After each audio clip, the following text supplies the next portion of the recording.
I know that was something I should have done at the last. We're good now? Okay. So seeing that it's 7 o'clock, I'm calling our regular meeting of Town of Gibsons Council to order. We're honored to gather on the traditional territories as a Squamish Nation. And first item is to approve the agenda.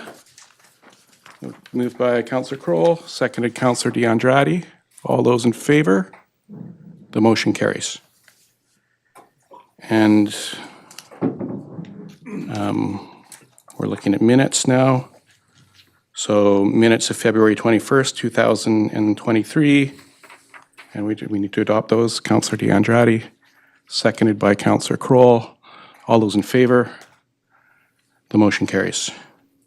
And then we're straight to bylaws here because we've got a heavy agenda. We want to make sure we get this important bylaw passed, which is an amendment to our rates, fees, and charges bylaw. It's just a reflection of decisions we already made about our utilities fees this year as part of the budget process. And I confirmed that with our Director of Finance earlier, so moved by Councillor Lumley, seconded by Councillor Thompson. Any discussion of the motion? So that motion that it be given first, second, and third reading is carried. Or all those in favor? I said all of the discussion. Yeah, that motion is carried.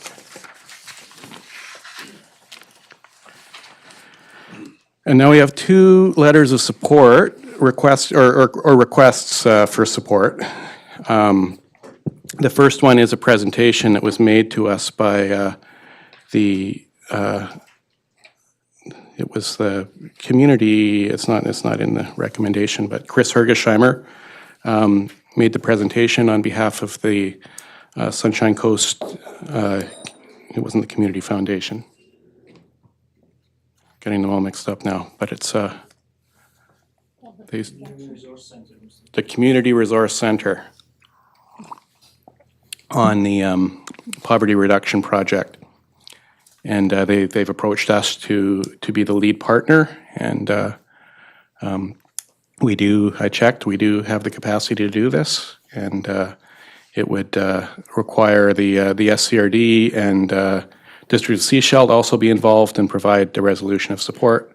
So the recommendation is there, and there's material in the agenda package, pages 29 to 33. And I don't know if anyone has any questions on it first, or we just move it. I mean, this is something we already, so moved by Councillor DeAndrade, seconded by Councillor Kroll. Any discussion of the motion? All those in favor? The motion carries. And now there is a request for support from Sunshine Coast Junior Hockey Society, which they presented to us earlier today.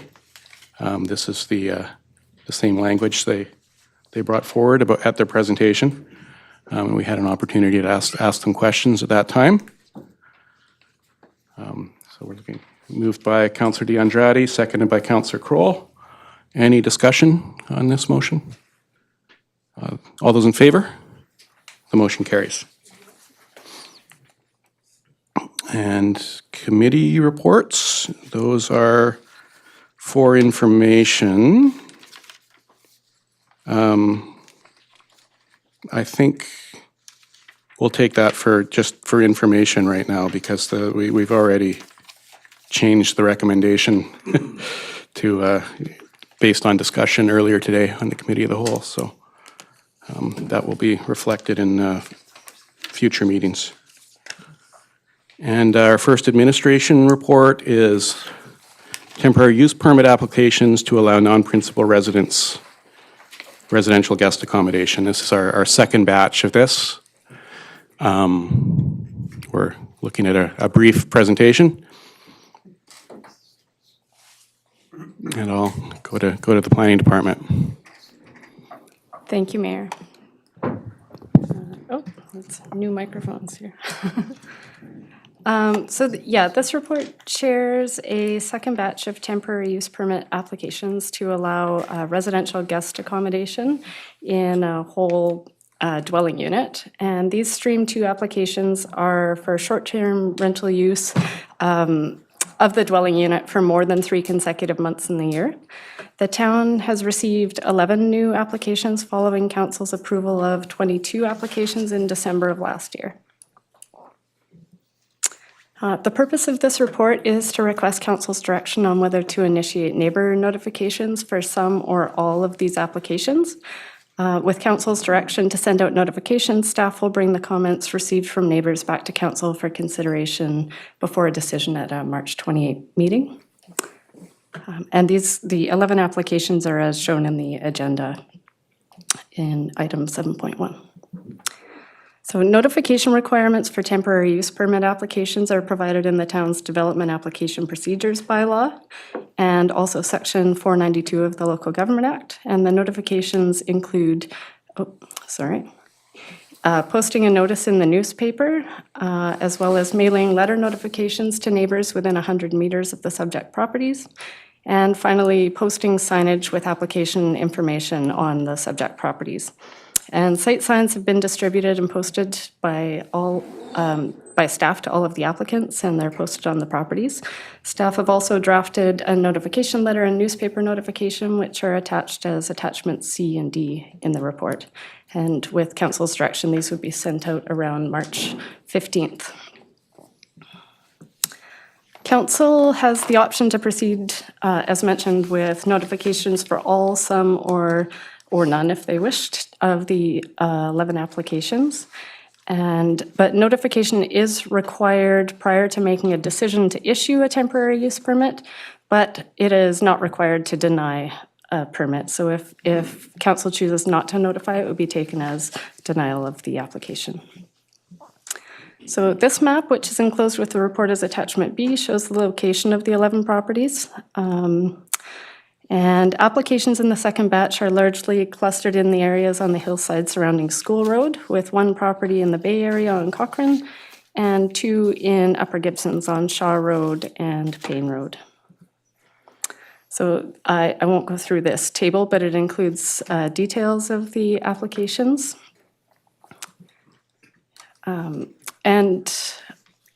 In the second to last column are some recommended conditions of approval for specific properties, and these include for 4 of the secondary suites, they have current building permits in progress, and so the staff recommends that the approval of the temporary use permit would be conditional on issuance of occupancy for the units. And finally, also there are 3 permits which are apartment units on South Fletcher Road, all in one building. And these don't have enough parking on the property to allow 3 parking spaces for each unit. And so staff recommends that a condition of the permit be that they advertise only 2 parking spaces with their advertisements for their rental.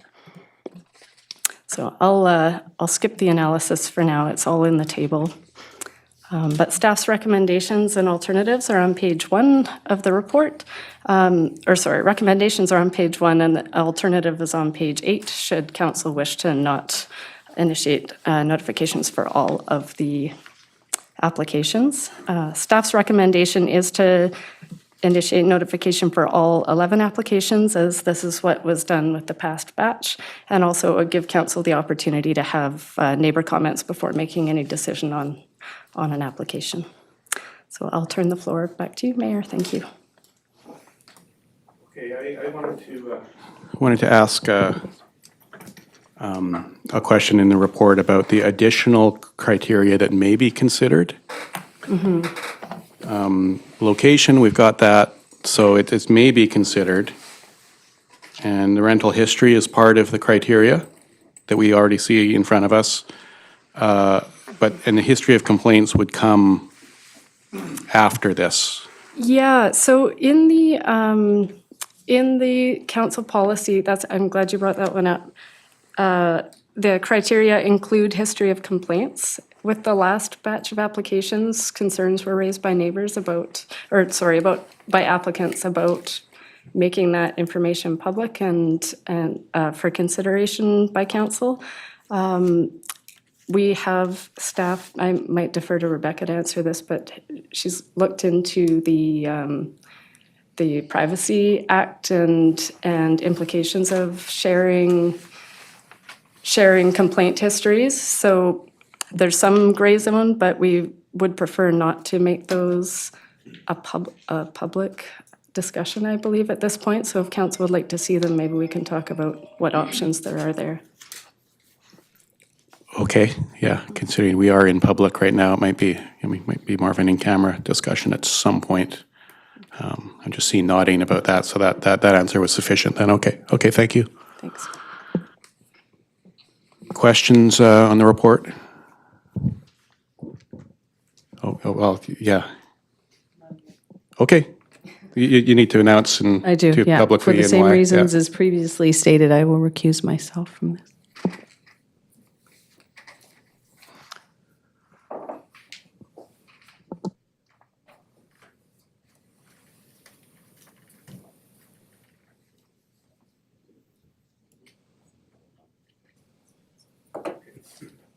So that's moved by Councillor Lumley, second by Councillor Kroll, moving the recommendation to send out these notifications, initiate public and neighbor notifications. Any discussion on the motion? All those in favor? The motion carries. Okay. Now, I don't know how far Councillor Thompson went. Usually convenient that she... I think we're working on it.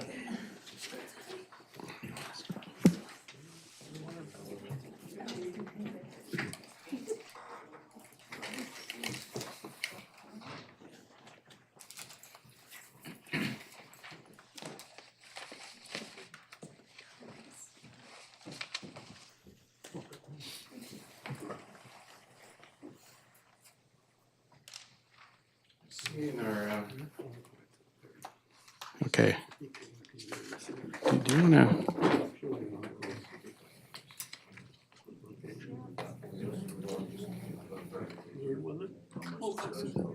Yeah, I think just having discussion here with council, I think we'll actually move the motion about the class action lawsuit against Big Oil to be next here, just seeing the crowd and lack of seating. So that's item 7.4. We'll address that on the agenda. And that's a motion from Councillor Lumley. Right, yeah, this was submitted by Councillor Lumley. It's just showing recommendation here. But I'll defer to you to introduce it. Yeah, I don't know how much I can say about it, but we had a presentation today.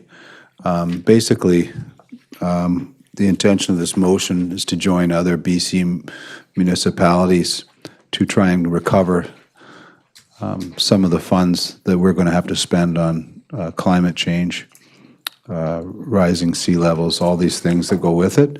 And it's a class action lawsuit. And I feel it's important for our community to get involved. And they're going to be suing the big five oil companies. Not vindictively, only because it's a fact and it's proven that they have done wrong. They know they've done wrong.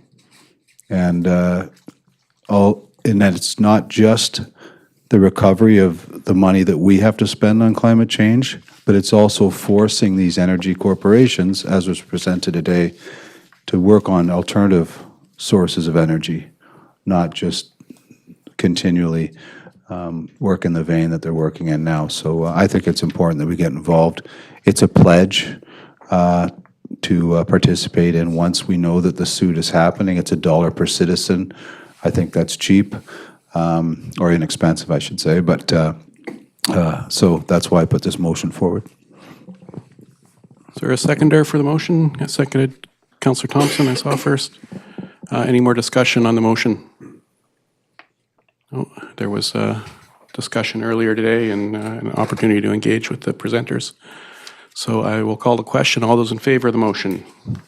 The motion carries.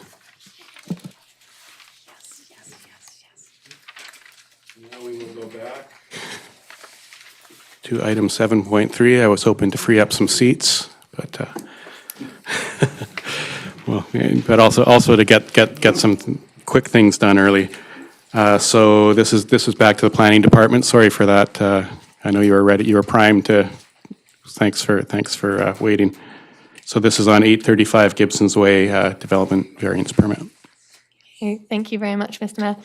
So the town of Gibsons has received an application to redevelop 835 Gibsons Way with a 7-story mixed-use building with commercial units and a daycare at grade, and then residential rental units above. Now, this proposal requires a development permit for form and character, and a development variance permit. Now, it's looking to increase the maximum height of the building from 12 meters to 20.5 meters and to reduce the required parking by 50%, from 136 spaces to 68 spaces. Now, the subject property is the site of the Sunnycrest Motel. It's on the corner of Farnham Road and Gibsons Way, and it's across from Elphinstone Secondary. The OCP designates the subject property as mixed-use commercial. It's located within DPA number 3 for Upper Gibsons, and the property is zoned C1. Now, the applicant has requested 2 variants to the zoning bylaw. Vary section 11.09 of the zoning bylaw to allow for a maximum height of 20.5 meters and a total building height of 24 meters. And to vary section 6.12 to reduce the number of required parking spaces from 136 to 68. Now, the applicant's rationale for increasing the building height is that it's necessary to add an additional 3 stories to make this project financially feasible for the mixed market rental building. The applicant's rationale for a parking reduction for apartment use is supported by a parking study that was provided by Bunt and Associates, and it states that the development can manage or limit the number of occupants who require parking. So the rental managers would have to inform the prospective tenants of the limited rental parking spaces. And when the parking spaces are fully rented, the management will then only accept tenants who do not own any vehicles and thus have no need for parking spaces. So staff assessed the variance alongside the Council Policy 3.9. And the following comments that we had were that an increase of 8.5 meters in height and a reduction of 50% of the parking spaces are definitely significant requests. The approval of the requested variance will establish a precedent for other properties and does compromise the intent of the bylaw. This development is an asset to the rental housing stock, and it is compatible in the context of surrounding uses. However, location alone is an insufficient rationale to support 27 units without parking. So staff recommends that the parking variance be conditional on the following requirements. The provision of at least 2 car share vehicles and spaces, the provision of car share credits or memberships to all of the units that don't have dedicated parking spaces, the provision of a bicycle repair station, and the provision of e-bike charging infrastructure in the bicycle storage area. So council requested shadow studies for 12 p.m. on September 21st and December 21st, 2022, showing the building shadow at 10 a.m., 12 p.m., and 2 p.m. and 4 p.m. in order to illustrate the impact of proposed development. So these, this is a quick show. This is from June. You've got 10, 2, and 4 p.m. This is September 21st, 10, 2, and 4. And then you've got December here, you've got 10, 2, 12, and 2. Now, the additional shadow studies have been added to the active applications webpage for all community members to view, and that webpage link was provided in the notification letter that went out to neighbours. In terms of form and character, the previous staff report assessed the form and character alongside the DPA 3 guidelines and concluded that the proposal substantially conforms to the guidelines. Now, in terms of options, we've provided 3 options. Now, these applications are interconnected, and staff suggest that the variance needs to be considered prior to considering the form and character. In terms of option 1, I'm going to just switch to this side. We've got a number of recommendations here. So it talks about allowing the variance with the registration of a 5-meter highway reserve covenant as per MOTI, registering a covenant to provide 2 car share vehicles and car spaces as well as car share memberships, registering a covenant to secure the bicycle repair station and e-bike charging as per the parking studies transportation demand management strategy, as well as entering into a housing agreement, which would secure the whole development as rental for a minimum of 15 years. And then for the form and character also to be issued. Option 2 looks at issuing the permit subject to amendments, and this could be specific changes that council have. And option 3 rejects the variance and requests the applicant to revise the proposal within the zoning bylaws regulations. Now, we sent out a neighbour notification on the 22nd of February, and the deadline for written submissions to be attached to the agenda was midday of yesterday, and we received 1 submission, and that's in your agenda. It shared some concerns about the reduced parking for 835 Gibsons Way and asked about improvements because there'll be a substantially higher number of residents using Gibsons Way and the Farnham Road intersection. Now, the report recommendations are up here. They're on page 1 of the report and under 7.2 of the agenda. So I'll send it back to you, Mr. Mayor. Thank you. And I guess I'll first look to council to see if they have any direct questions about the report. And then the next step is to allow anyone who feels affected to speak. Councillor Kroll. Thank you, Mr. Mayor White, and through you, Mayor White. This would be a question that sort of popped up as you were going through the conditions of the covenant with respect to term of rental, and you quoted 15 years? I did. We have the applicants in the audience today, and we had a conversation about whether they would be happy to secure the rental, and they explained that they would be happy to secure it for 15 years. The only reason I query that is other projects in town have had covenants placed of 20 years. So I'm just wondering why the reduced term. Through you, Mr. Mayor. That was what the applicant was happy with, and we do have them here if you would like to ask them yourselves. Sure, let's go ahead and ask now. Yeah. Through you, Mr. Mayor, just the reduction in, what we're looking for is to secure long-term rental properties. And to my mind, to create a situation where, suddenly people could be faced with a change and they're being told, if you want to buy the unit, you're welcome to stay, too bad, so sad. That to me doesn't even begin to fill the requirements we have for our community. I can respond. Definitely, we can take a look at it. But sometimes in 15 years timeline, the building needs some sort of repair. So that's basically we choose 15 years for the covenant.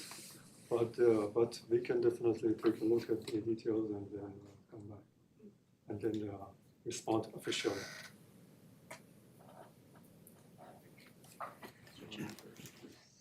Yeah, my question, Mr. Mayor, was, well, there's a couple questions. The parking, obviously a huge sizable, and I know in the past, people pay for parking, like removing parking. I think it's $30,000 a space. So my first question was, if I looked at the number of spaces times 30,000, is a developer paying the town $2,040,000? Or they're just going to give the co-op cars for perpetuity? That's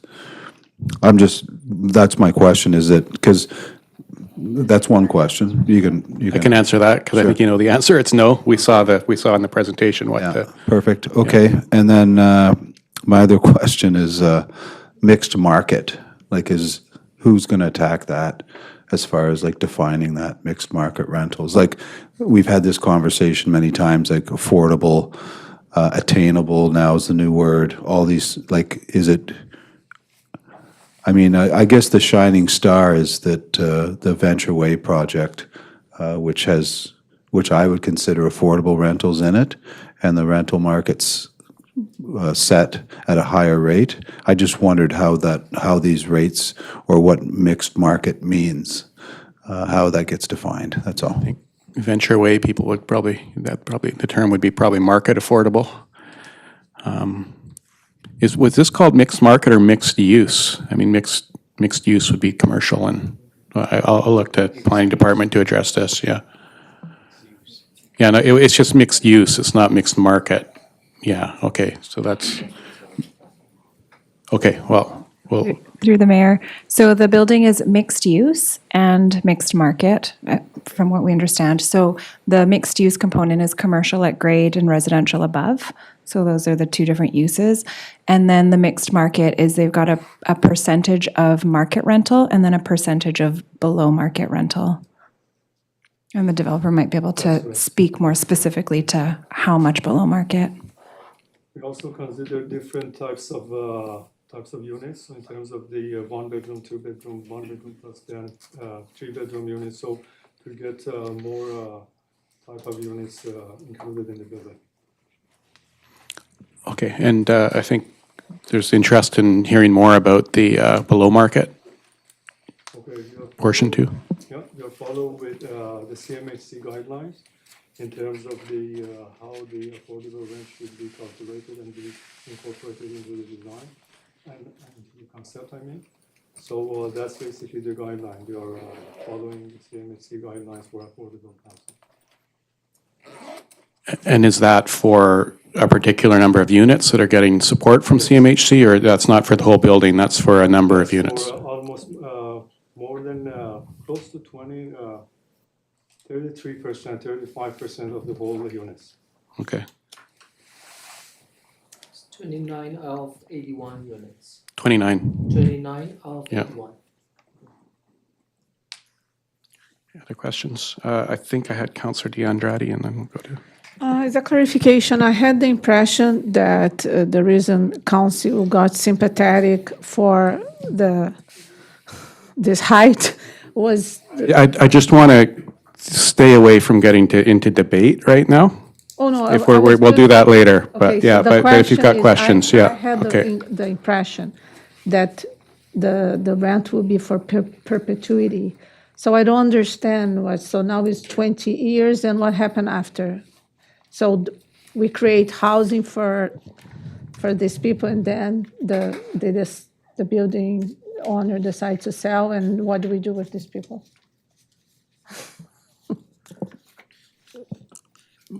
Now, there was something that was that at the ADP that the perpetuity came up, or was that actually written somewhere in a report? I'm looking, I think that may have, Councillor Kroll may have said it. It came up at the ADP that it would be a requirement. Okay, I'll look at planning Through you, department. Mr. Yeah. Mayor. So when the ADP looked at this proposal, they looked at the variance, and they recommended to council that council should secure the rental in perpetuity as per our CAC and affordable housing policy. Now, this isn't a rezoning, this is a variance. So technically it doesn't trigger the affordable housing policy. So it is up to you. Now, one thing to note is that if there's certain ways to secure rental housing through a housing agreement. There's also the non-strata non-strataing of or not allowing the stratification of a building, which would limit the possibility of selling units in the future. I guess I'll Councillor Thompson a while ago and then go to our student representative. Along the lines of term, CMHC's guidelines on those 29 units, what was their term condition to you? The requirements you mean? Yes. The requirements are 30% of the income, median income of the whole community income, and also 20% less than market rental. So that's the minimum requirement. But we are some sort of below these requirements. And specifically to the term, the rental period? You were talking 15 years. Pardon me? 15 years what we have in our pro forma for now for the concept of the building and the development and the financial things. But we are going to look at it to see if we can do it 20 years or not. Okay, that seems to be a concern of council. Thanks for your answer. And our student representative, Colton. Thank you, Mr. Mayor. My question was, I'll maybe ask it later because it's about the zoning and then our town's approach to zoning. I don't think we currently have a zoning bylaw allowing for taller buildings, so I was going to ask if maybe we could relook at that again. We've got we're talking about it in our strategic plan. Yeah, absolutely. It takes a long time to do a whole official community plan, but that'll be considered in that as part of that process. Yeah, and I think we've talked about this before. There is, there's variance can. There's a height restriction, but then people can ask for variances, which is the case here. Are there any more questions we can ask questions later too, particularly when we're more informed by any input we get. But just work directly to the report, Councillor It's also DeAndrade. clarification, the affordable housing, because my understanding was the whole building was going to be rental, and then there will be 33% of units affordable. Will also be capped at the 20 years? Is it the plan, or this will be perpetuity? The whole building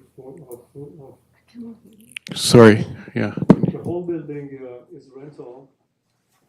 And as you said, part of it, which is almost 35% would be affordable rental. And the period is 15 years for now, but we will take a look at it. It's 15 years for the entire building, including the CMHC units, yeah.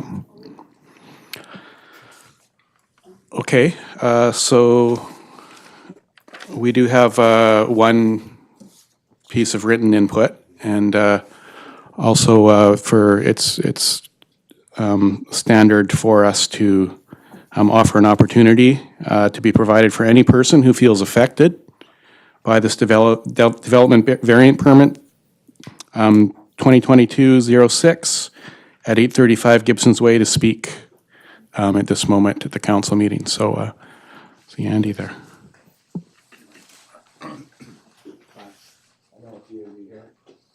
Anastas Maragos, my family. Do we have a microphone yet? Still for, I know we've got but we can't hear. My wife says I'm loud, so. Yeah, I'm just thinking, yeah. Not everyone is, Your but. voice won't go on to the All right, recording. thank you. The recording requires that you speak Okay, into sure, this. no Thank problem. you. So, sort of longtime resident, grew up in Gibsons, still consider myself active, pretty active. So, first of all, thank you for the opportunity to speak. I've got 2 points to make, or 3 points to make. The first is a piece of constructive criticism that I'd like to give some feedback as a property owner for the town. Everything was done properly in terms of process and everything, but the town of Gibsons has a reputation for transparency and doing everything right and communicating well with its citizens. And I think that the council that I've been following this council for, 40 years. And then the last number of years, that the process and the openness of the council has been something that I've prided myself on. Now, in this case, there doesn't have to be a great deal of public consultation about this project, but we are a very classy town, and a classy town means that some of the conduct has to go above and beyond what we're obligated to do. In this case, the town needs housing, right, which is great. I think anything we can do to do that is great, and I'm not in principle opposed to this project. But we're about to change the face of this town forever, forever. And the only notice that the town had to give was to put an 8x11 piece of paper on the front of the motel and give neighboring properties several days' notice. I think that we're better than that, and you're better than that. So I think that we need to tell people what's going on, because, look, this project for my family is advantageous. If we don't do anything to our property and we pass it on to our kids, it's gonna be worth way more with this project next to it. And it has nothing to do with not my neighborhood. This has nothing to do with how it affects us personally. This helps us. But when you make changes like this, you really got to engage the public, right? I think the answer might have been the same anyways, but just to sort of have something in the paper and one community meeting in the back of the Cedars Motel saying that we're gonna build an 8-story building needs better than what we've done. And, staff has done their job, and I'll tell you one thing, my experience with the staff has been great. Whenever I email, they write back and I get my answers. So I just think that's something that's not, and because of that, I'm not speaking against the project on that basis. I'm just telling you for future, you need to do better, I think, because I think we are better. And I think it's a great council, and I know it's a lot of work, and I hate it when people tell me you should do things different. That's just my piece of constructive criticism. I don't need any feedback from the town. I just want you to just to absorb that and think about it, okay? Now, with this project, this is a project that the town obviously needs, and that's why the concessions are being made. But there's two aspects to this. There's designing a project that works, the 30% component of affordable housing. There's the daycare. In exchange, there's a variance for increased density. Fine. But we need to make sure it's going to get built. And there needs to be some types of conditions attached to this to ensure it gets done, rather than just, because if this passes with some of the conditions, then it's done. It's permanent. It's there forever.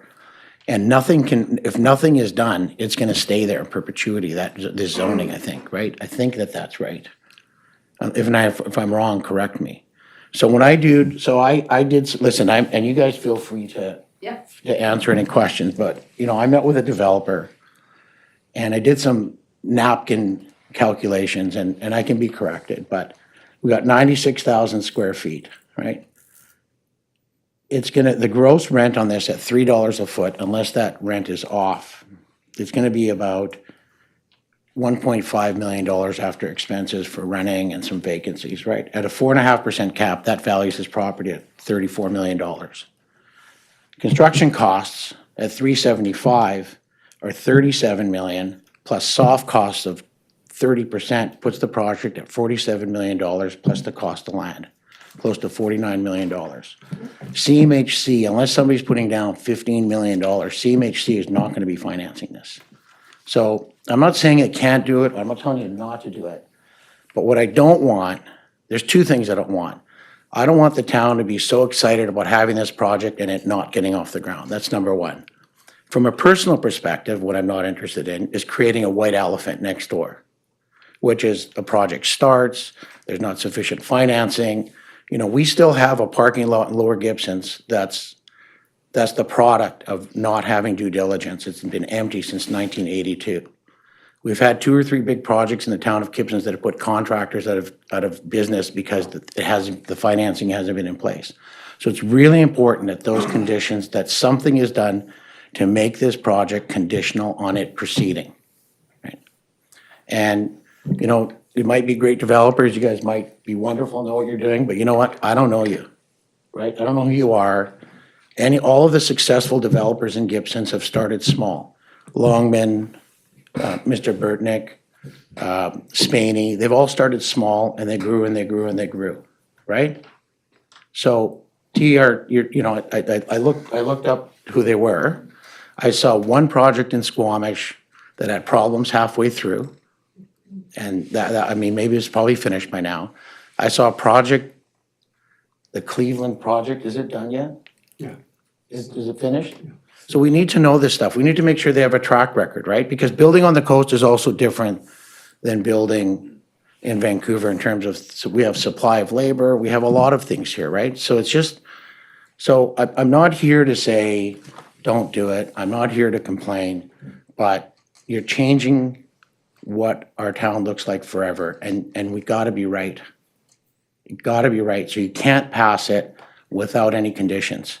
If you do, it's a mistake. If you can't do it without passing conditions, then you shouldn't do it. And I'll tell you why. Because it's, you know, it's too risky for this town, right? So, just to conclude, those are the two things that I really want. One is the transparency, right? And the transparency is important, and I'll tell you, I just want to go back to that. The reason it's important is that we've got a council that works hard, that's trying to do the best for the town. 10 years from now, there might not be a great council. It might be a group of people that don't have the best interest of the town in. And they're going to do things without transparency, and it's not going to be good. So that transparency and the reputation that we have of being transparent is extremely important. And two, again, unless you know it's going to get done, then it shouldn't get done. The town doesn't have any business being partners with people. We don't joint venture with people. But if we're going to give up the way we look and the face of the town, we got to be really sure that it actually is going to happen. And you can't take that risk tonight unless you're able to tie some kind of strings to that. And if it happens and it helps solve housing and we get a daycare, more power to it, but you can't be wrong. It's too big of a risk. Those are my comments. Thank you. Sandy? William?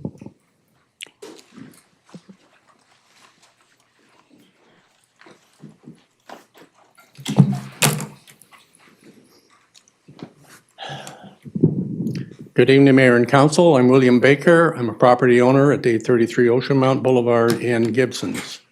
And I do want to, first of all, I totally agree. There's got to be more discussion with the community on this issue, because I also agree it will change the face of this little town. We are either going to go high and become condo town, or we're going to remain small and be a seaside village.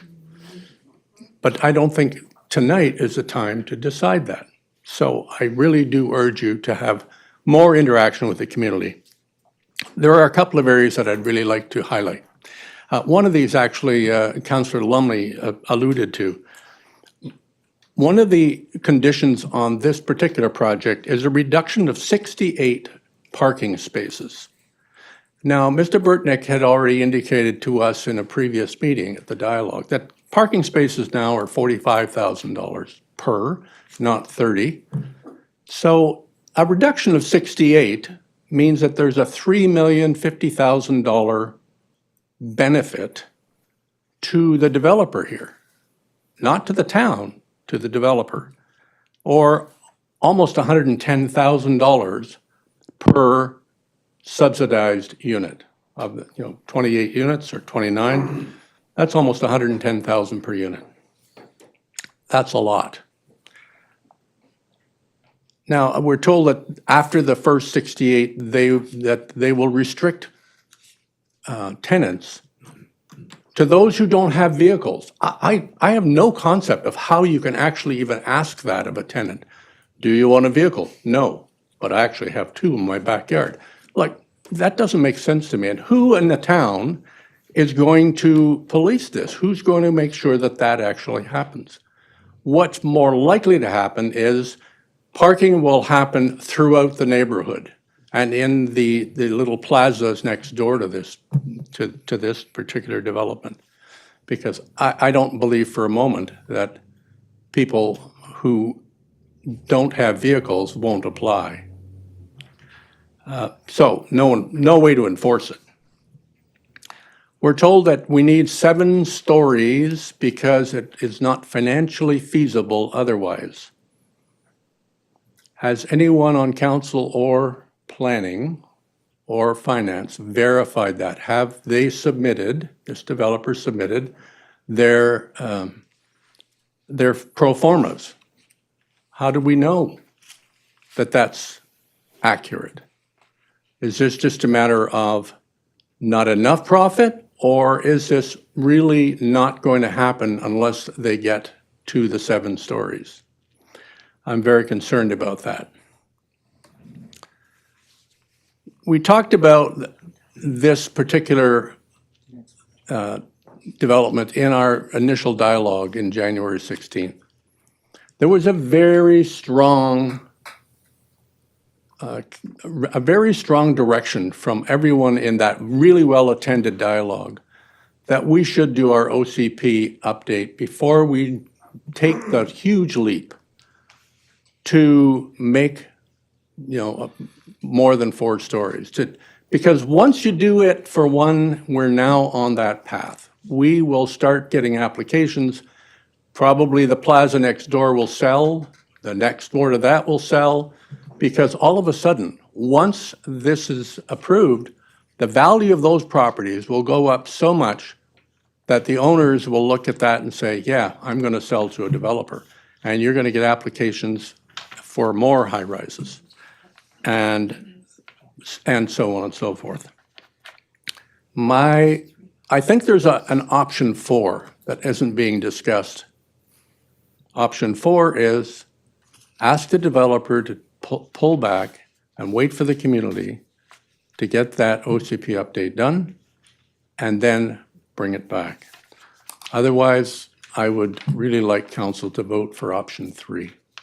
I think we're at that stage. Thank you. Thank you, and I think I saw Mr. Beaver put up his hand. Come on up.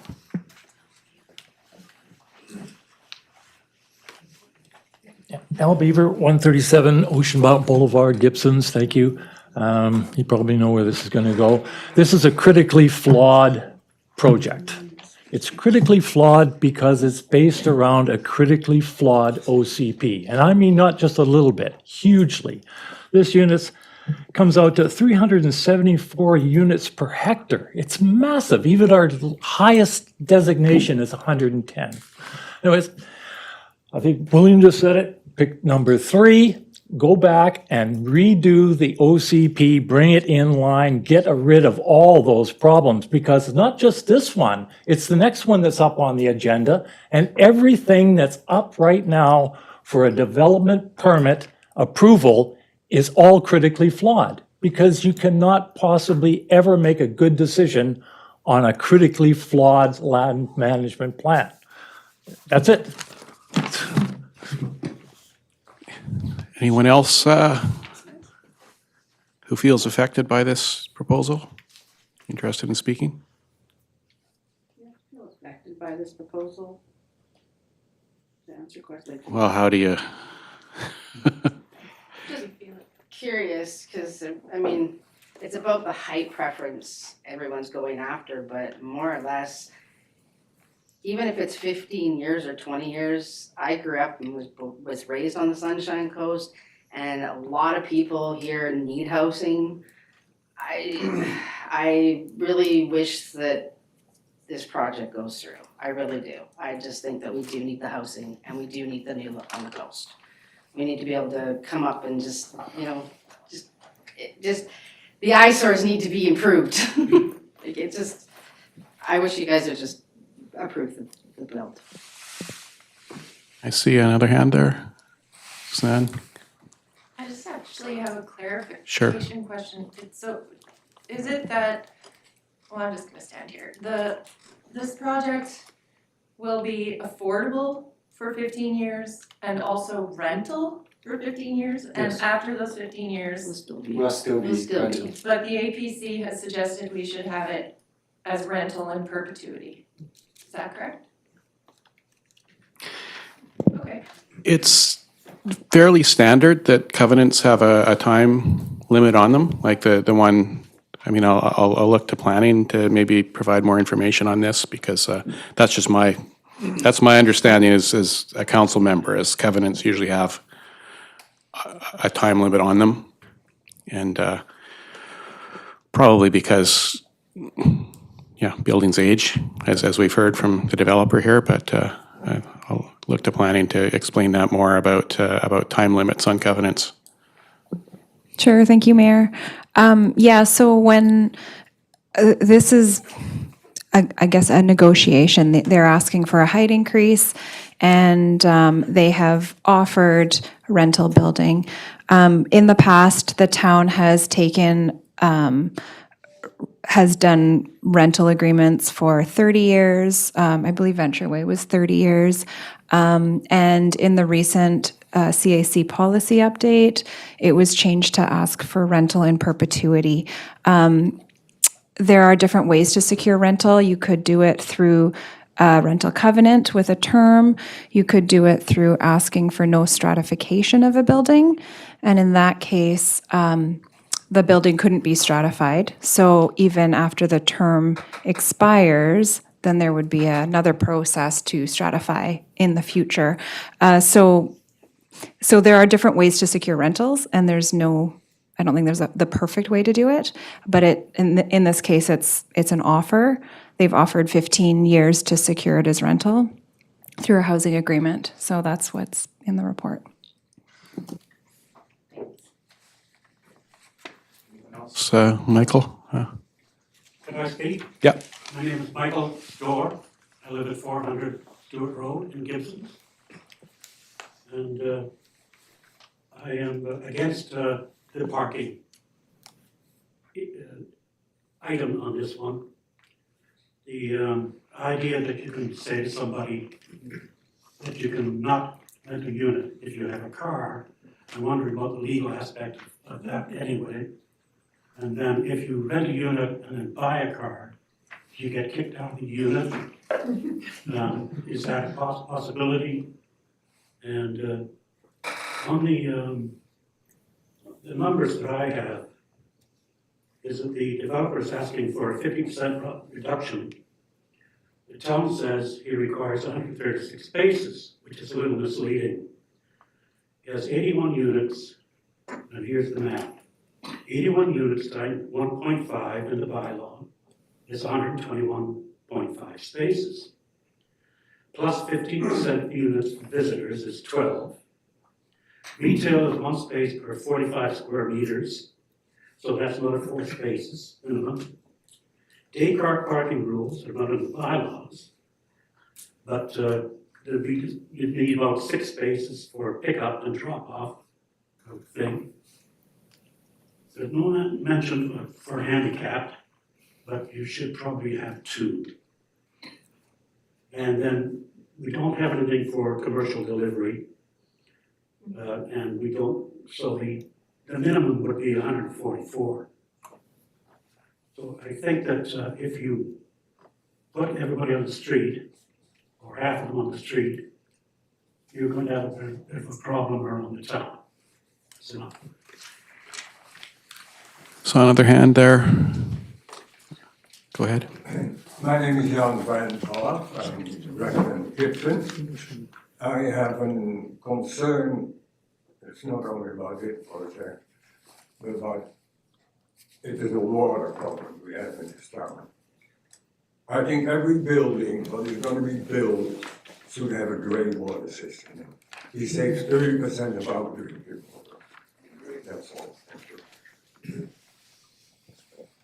Anyone else? Blake? Blake McLeod Gibsons. I'm a renter, and we live under the sort of a gray cloud, never really knowing when we're going to get served an eviction notice.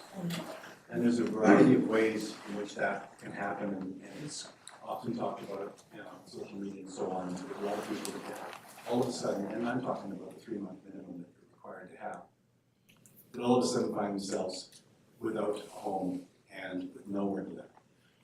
So I would be interested in, at the end of this 15-year term or 20-year term, if we're not going to secure this in perpetuity, by what process would these units be converted to condominiums?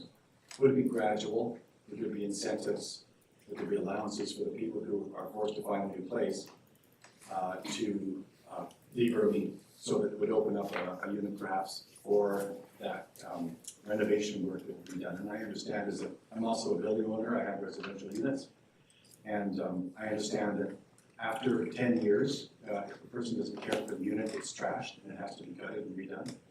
So there's going to be responsibilities on the part of the property manager to exercise their right to inspect those units and so on, and maintain them in good order. So that 15-year period could be extended perhaps by really good maintenance of units and so on.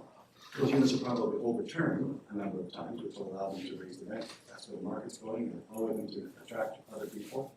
And I also feel that it's very likely that more units will be built. There's a real surge, a real push right now. We are in a moment of history, and we're watching human behavior, market behavior, financing rates and so on, affecting the way construction is proceeding. We have projects that are just sitting in limbo. But I imagine in 15 years, the landscape will be entirely different. We'll look back in this time and go, remember that?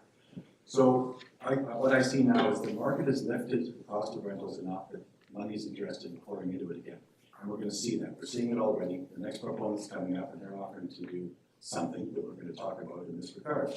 So I think from that perspective, we should assume, and I think it's safe to assume, that there's going to be apartments to rent when they decide to convert to condominiums. But it should be compassionate, it should be built into the agreement, and there should be a process by which people's lives aren't thrown into chaos. And also, there's going to be a thing where you run out, it's like musical chairs.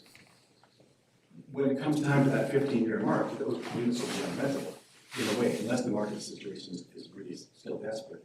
But it'll be a problem for the developer. So I would think it would be in the developer's best interest also to provide certain guarantees or provisions.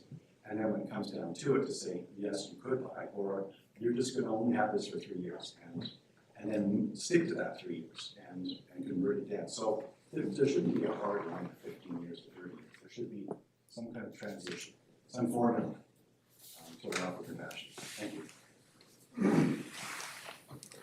Sorry, Bill Campbell, 831 Ocean Mount. Is the building as a rental in perpetuity? Forever, it's going to be a rental building? Is that, because there seems to be some... No, not at the moment.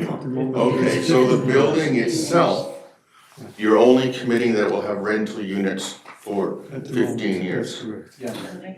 Yeah, so I would say that's not a solution at all. I've lived here 30 years, many of you too.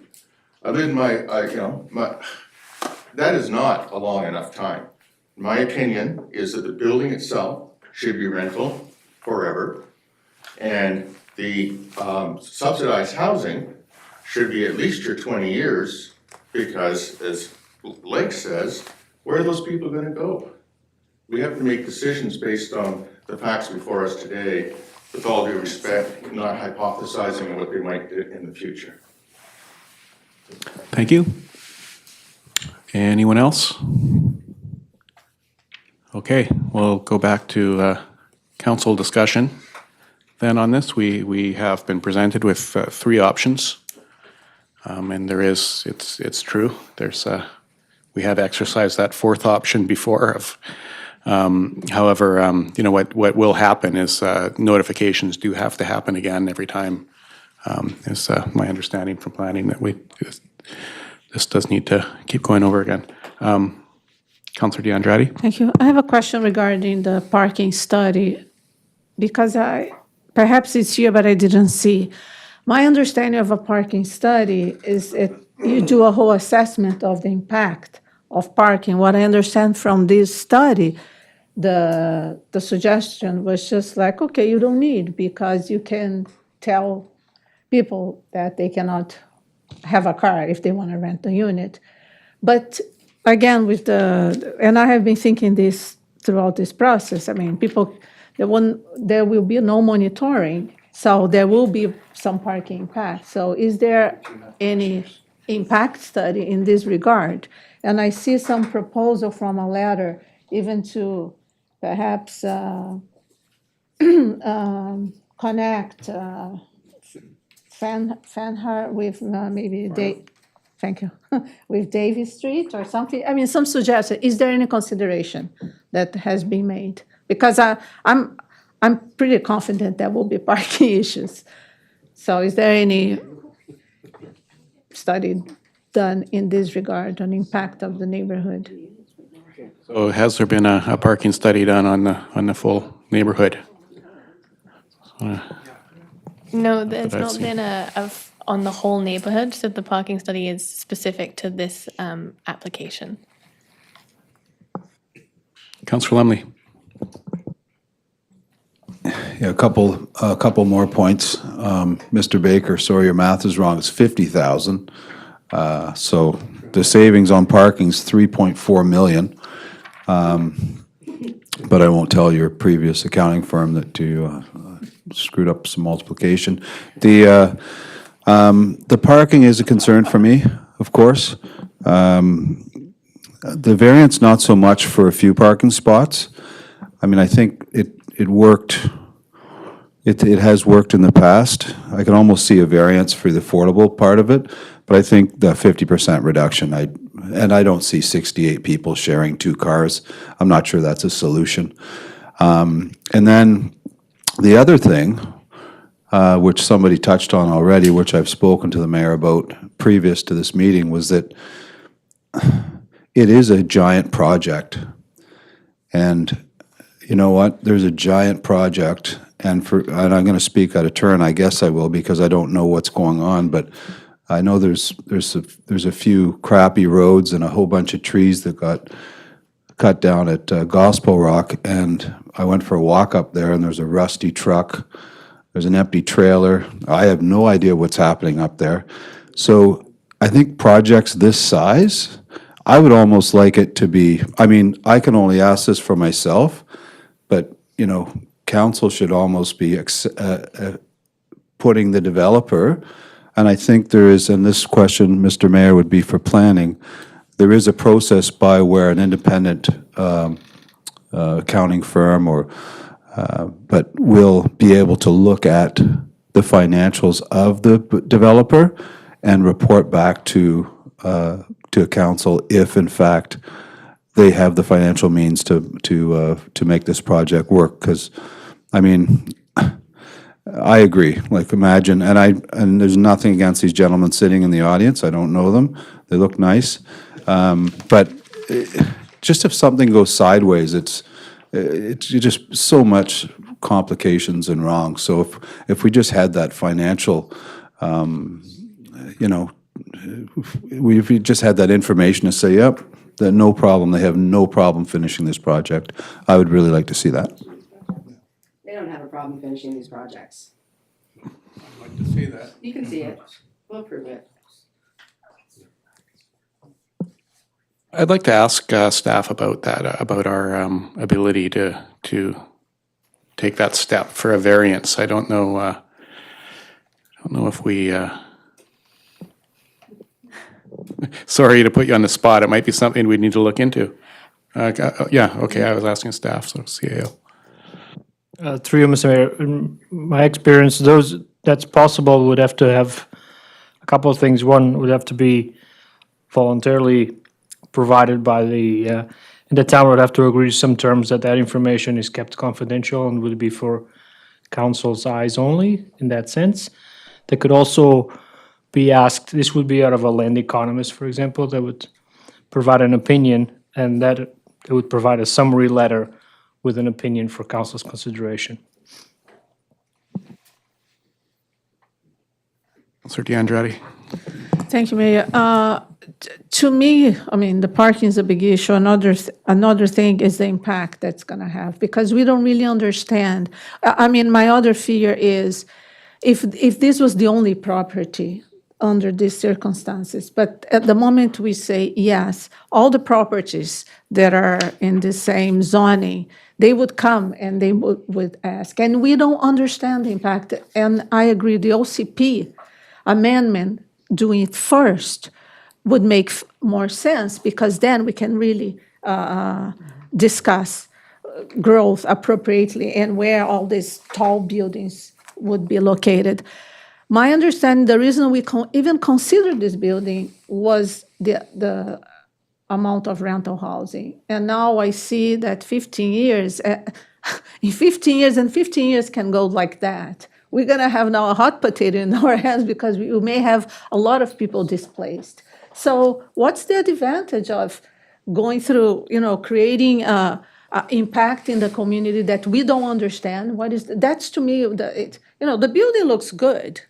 I don't have a problem with the design, but it's suddenly this mega thing. The parking, we have all these small roads in a corner, which is ferry, school. It's already a busy corner. All these big, giant log trucks coming and turning. So all these problems that we already have. And as the whole Sunshine grows, it ended up here in this corner. And now we are going this extra mile to approve for something that, what is the real benefit?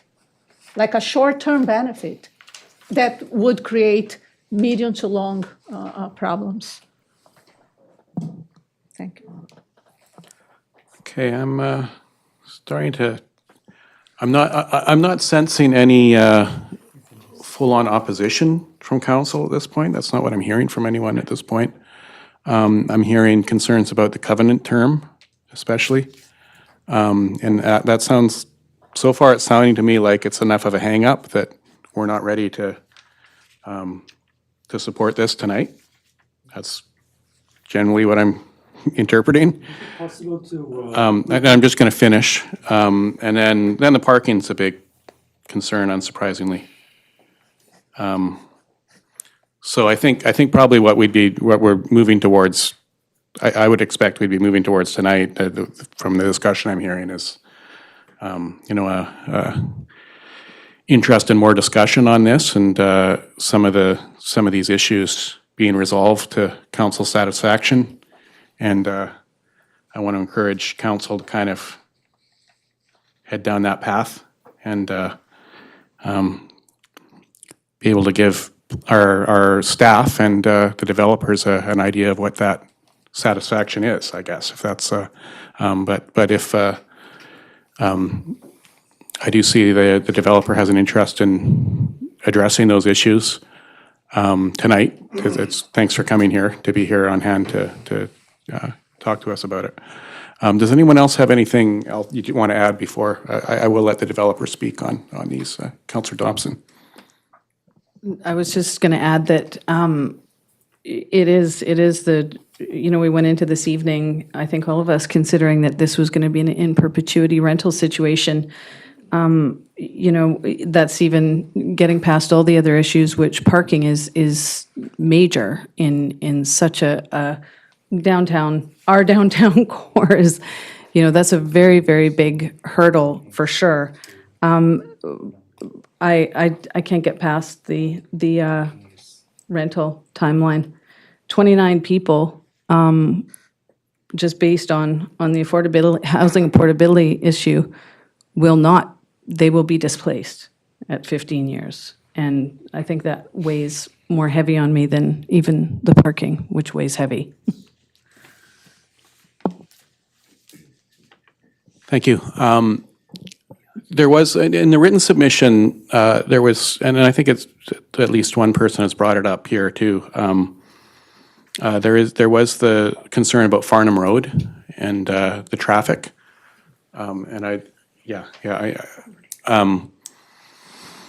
And that is a very, very, as it is, a very challenging road to make a left turn, even a right turn off. So that's a concern I have as well, and I don't know how you solve that with a variance. I mean, there's or Modi, or if there's been discussions with Modi about it, and where does Modi come into the picture on a variance process, because it's, again, this is something that's pretty new to us, having such a significant variance. So, yeah, looking at planning. Through you, Mr. Mayor. So we did refer the application to MOTI because Gibsons Way is their jurisdiction, and they requested that a traffic impact study to investigate the impact of the ultimate development be done. That information was passed on to the applicant, and the applicant and MOTI are coming up with the terms of reference for that study. And that would look specifically at whether or not there would be any improvements to the intersection, and whether or not there needs to be any additional improvements to Gibsons Way as well. For example, like an extra crossing for high school students. But the timing, obviously, because this is before us today for a decision, the timing of that would be after the council decision in this proposed timeline. But it would be, MOTI would still have the authority to be able to ensure that any changes are made. Is that? Through you, Ms. Mayor. They also, they would have to go through what's called an access permit and a setback permit through MOTI. And so that permit would be, they would have to go through this traffic impact study in order to get those permits from MOTI in order to build. Okay, thanks. And just one additional thought, just elaboration on the parking is, this is a small town, and we have a small bylaw enforcement department, and I am concerned too that this would, if there is consequences of having more cars than spots due to it's largely a car dependent Sunshine Coast right now, but I really. I think, especially when we look at climate change, it is incumbent upon local governments all over the place to be looking at less car-dependent communities. And so I think it is an exciting vision to be talking about car share and talking about bicycles and talking about walkability for a place like this where it can be walkable. Though, I am still concerned about that significant, that much of a significant drop in parking requirements and the ramifications it could have on the nearby neighborhood or the nearby businesses, and our bylaw enforcement too, because I know, in a lot of other municipalities that do have less parking requirements. They have parking meters and lots more bylaw enforcement, and there are ways to enforce it if there are kind of consequences of people of overflow parking. And so that's just another point I wanted to make. And Councillor Kroll. Thank you, Mayor White. Just a couple of comments I'd like to make is the term of rental to me, that even 20 years is not really acceptable. Something, and our bylaw states 1.5 cars per unit, which puts the request for the variance at a higher level, even if it was 1 per unit, which brings it down slightly. Something that hasn't been discussed, and I'm just going to throw it out there for what it is accessibility units that offer accessibility as rentals. A lot of people who require an accessible unit don't have a vehicle. They're relying on things like the Handy Dart or services to transport them. So, incorporating a number of accessible units, which is also, we're talking about 1/5 of the Canadian population have mobility and accessibility issues. So I think that's something you might want to consider. But right now, the whole thing of the term of rental to me has just made this thing a deal breaker. It's, we need long-term rental. We need to give our residents a sense of security. We need to be able to say to our business, people, that there is provision in the community for your employees to have accommodation. And most people working in, retail these days are not going to be able to afford to buy. And this is why having something attainable in the community is critical. And a 15 or 20-year term to me just doesn't meet it. Yeah, I think as I said, that was one of our points, so we've got, I'm hearing that all around the table right now. Okay, we've got another. Just one quick follow-up. What I would move is that we defer this decision until at least we get the Modi report. Give the developer more time to engage with the community, look at some of the other things that have been raised as concerns by neighbors. And, because if we make a decision tonight and Modi come back and say, no way, it's been an even bigger waste of time. So we've got traffic impact study. So was that a motion? I mean, some of it got kind of general too. I mean, there's. What I'm moving is that we defer a decision on these variance permits until we receive the Modi traffic impact study. Okay.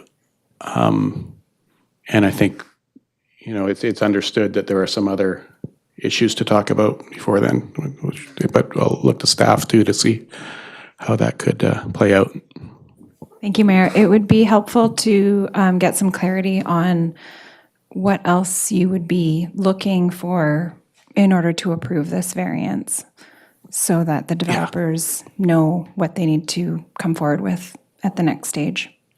That's what I was making a list of that. I think there was a interest in rental in perpetuity and negotiating around that.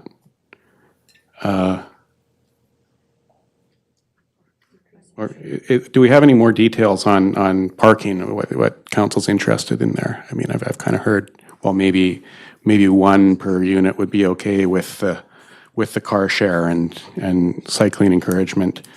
And One per accessible units. accessible units. Because they won't have a car. That would be, well, Yeah, we don't need to get too far in the. And staff, are you just taking notes on this, or should we It would be helpful to get a motion. get an actual motion with the wording? Yeah, okay. and maybe if I may, the subject that Councillor Lumley raised, and I fully agree with the financial report or assessment from, I don't know if this will come after or should be part of the package, especially in the times that we are facing now, so much uncertainty. Complicated.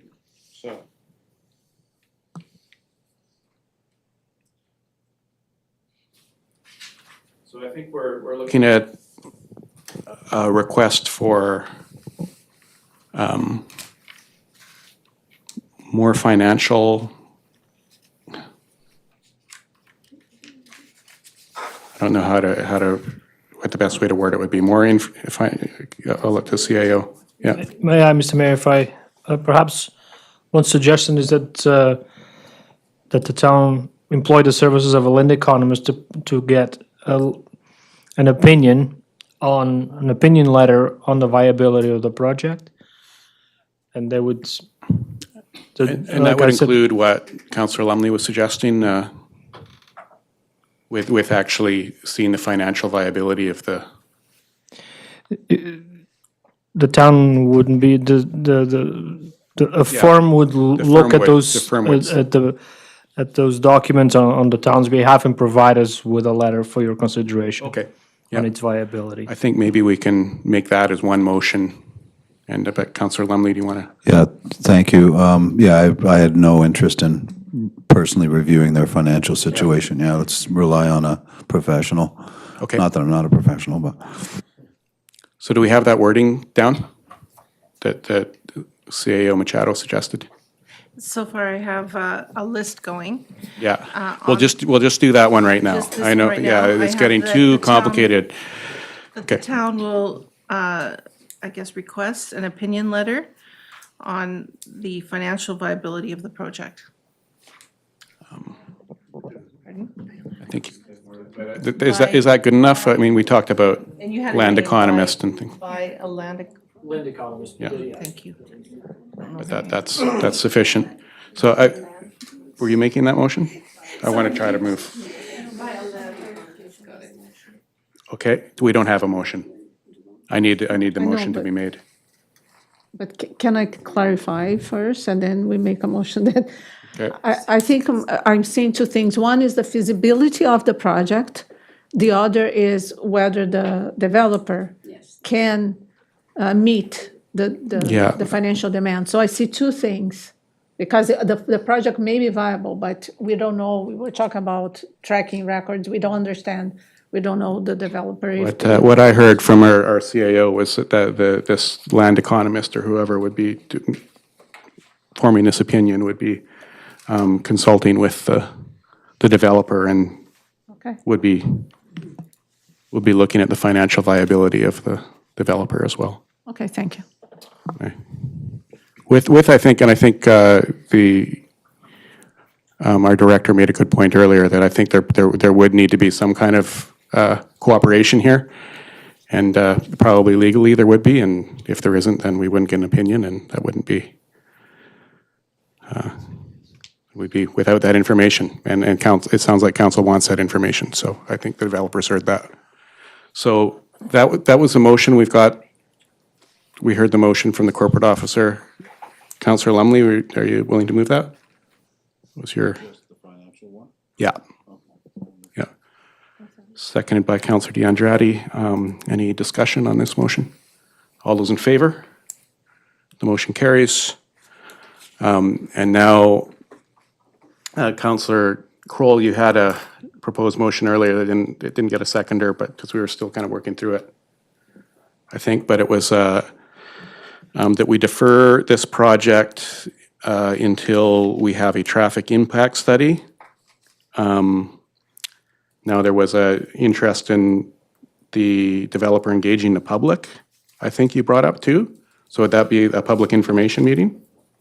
Or how do you see that looking? Well, the intent of the motion was to defer until we get the Modi study, giving the developer time to engage with the community to I hear you, but I think what we heard from staff is that they'd like a little more solid direction in the motion on the concerns that council has to be addressed. And one was that public information, engaging the community, parking is one, and the term of the covenant is certainly one. So we want to get all those things at least into the motion, I think is what I'm hearing from staff. Yeah. So defer based on the traffic impact study. Now, a public information meeting, would that be sufficient to what council's? Well, I think we do need to have more public engagement on this. We had the meeting at the Cedars Inn. Okay, I'm going to say a public information meeting, a request for it, because I think we typically request that. And looking at a rental covenant in perpetuity. And then there's the big parking issue. I'm still not getting a clear, like, what does council want to see when it comes to parking? What kind of balance should we be looking to achieve here between having, we do have clearly, this project isn't going for the 1.5, and it's trying to balance it off with some car share and cycling support. But where do we want to balance it? Councillor Lumley? I'd be happy with like one spot for every person that's in the market and maybe leave open spots for obviously the affordable housing. My other comment was the perpetuity. They've offered up 15, the perpetuity. Could you set that for, we're all concerned about people that have affordable renting. Could you set that up for that? And then, sorry, but I think it's slightly unfair for the developer if you set up perpetuity on the whole building. I think that's kind of, I mean, they're going to say, they said it's it's going to be rented out forever. Great. But what happens in the future if some of the larger units can't get rented? Maybe the rentals, maybe it goes down, and maybe it's in their best interest to, I think perpetuity on the affordable, I don't even know if that can be done, but I would say yes to that. But if you want a longer term on the other ones, or if you're happy with that, it has to be fair. That's all I'm saying, right? There's a reason no one's building rental buildings, and you get lucky enough if somebody comes along to build one. I just think it should be fair. Okay. I see other pens moving there. Yeah, Director of Planning. Thank you, Mayor. I just wanted to bring up the option of a strata, or of limiting a strata. So another option is to, and it's just another option, is to accept a no stratification covenant for a term, and say that term is 15 years as they're proposing.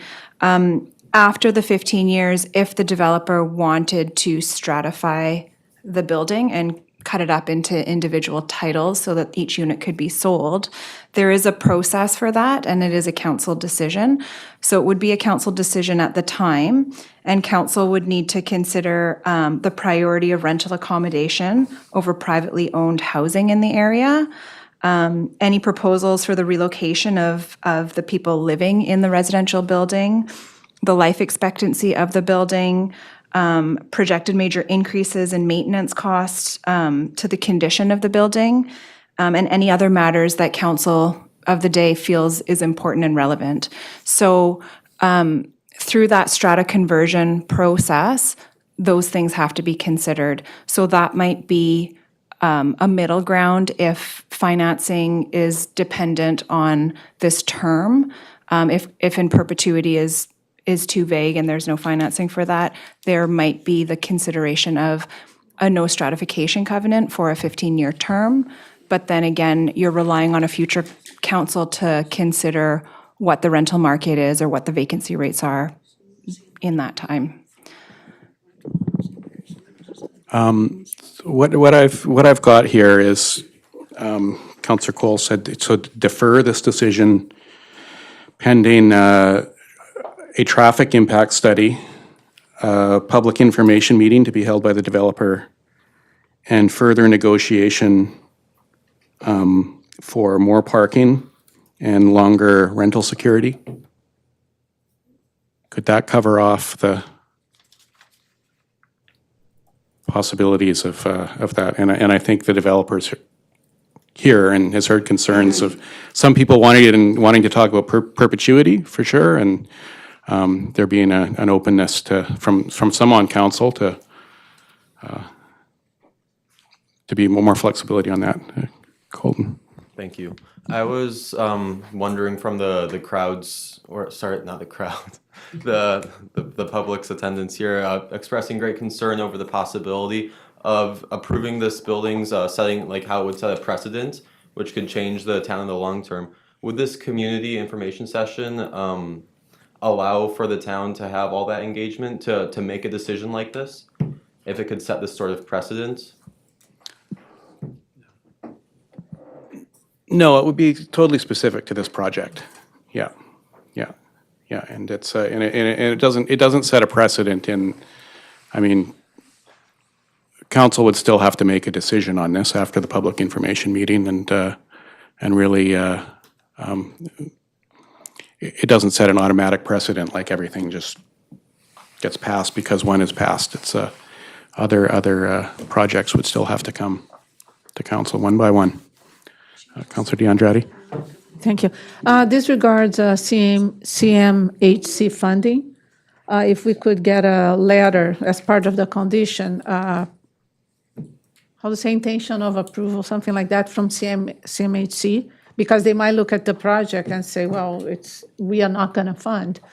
And then I think that could be part of that. We could ask that of the feasibility. Okay, so I've got intention. I think I'm seeing where we've got we're up at 8:30 now. The motion wording I proposed leaves a lot of latitude, I think. But the developers heard everybody's concerns here tonight too. So I'll just look to staff to see if that offers enough direction and covers what they need. I'm not sure I've got it exact, but I can always go back. And through you, Mayor White, if you don't mind, I'm going to replace the word defer with postpone. Yep. In my world, defer has a different meaning than what's intended here tonight. So the motion I have right now is that this item be postponed and returned to council once the multi-traffic impact study is available, and at which time the developer will address council's request for consideration of a rental covenant in perpetuity, negotiation for more parking spaces, that a public information session be held by the developer, and that a letter be provided from CMHC. I'm not sure whether it's a confirmation letter or what. Was that in there, the CMHC? Thank you. That's going to be part of it. That's something separate, so I can take that off. And we talked about the perpetuity thing. That was not that. I mean, I just said negotiation for longer rental security. Negotiation for longer rental security. Thank you. Does that work? Seconder? Seconded by Councillor Lumley. I think we've got it now. Okay. Any discussion of the motion? Okay, all those in favor? The motion carries.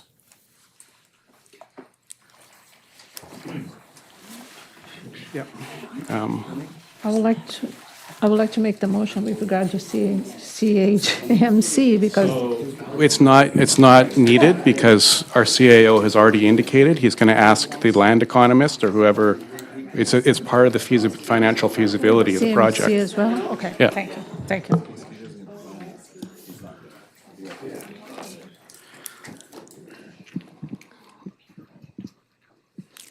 I'll give you the opportunity to speak though too. That's yeah. I know you wanted to. We're not going to negotiate here. We'll work on that. But Just very valid points. Thank you very much from the public. You know what? I just want to point out for the parking because it's referred to a couple of times. The issue regarding public has been reviewed from two different aspects.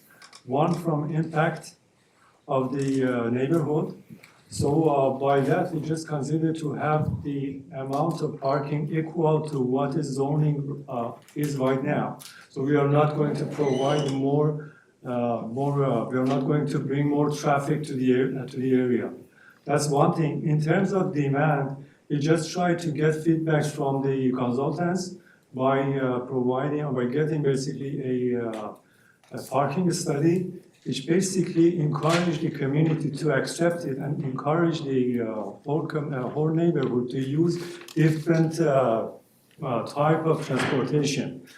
For that, there are a couple of recommendations in that report that we are going to follow, or when the project is approved, we are going to follow those instructions, which can be as a part of basically DP approval or variance approval. So that's the thing. I just want to mention it. okay, thanks. Yeah, I appreciate you being here and your patience. This is a big project for a town our size, and it's very complicated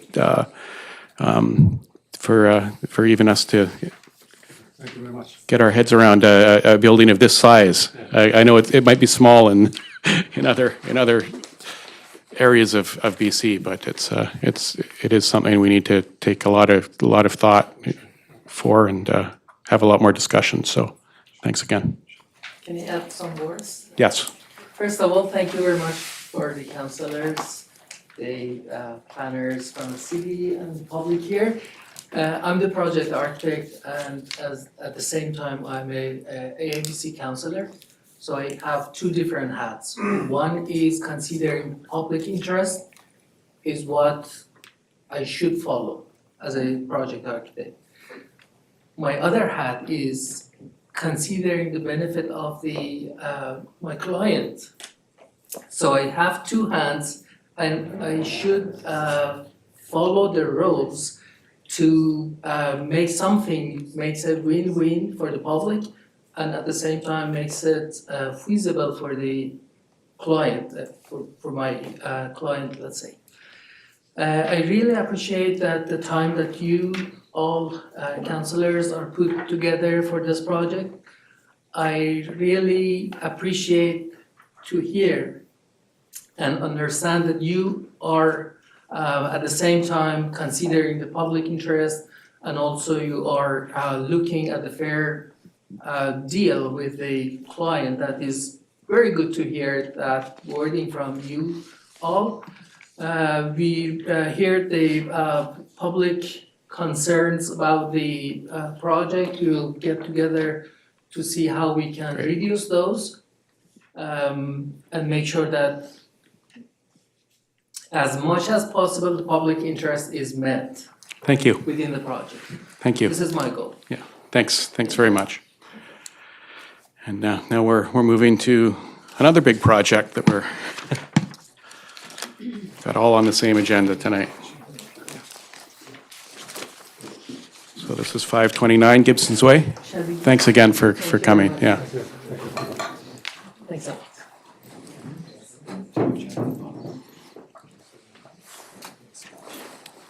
No planning? Okay, thank you, Mr. Mayor. So we're going to look at 529 Gibsons Way, which is an OCP amendment, a zoning amendment, and a development permit, but we'll look just at the OCP and zoning.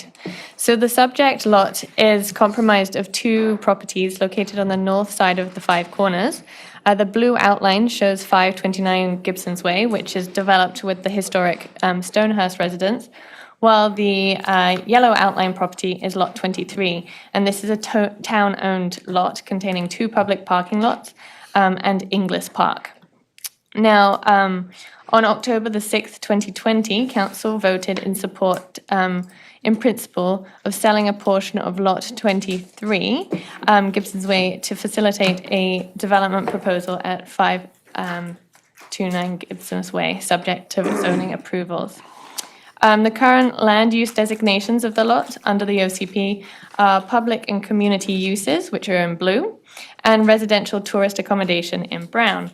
There are a variety of land use designated near the lots.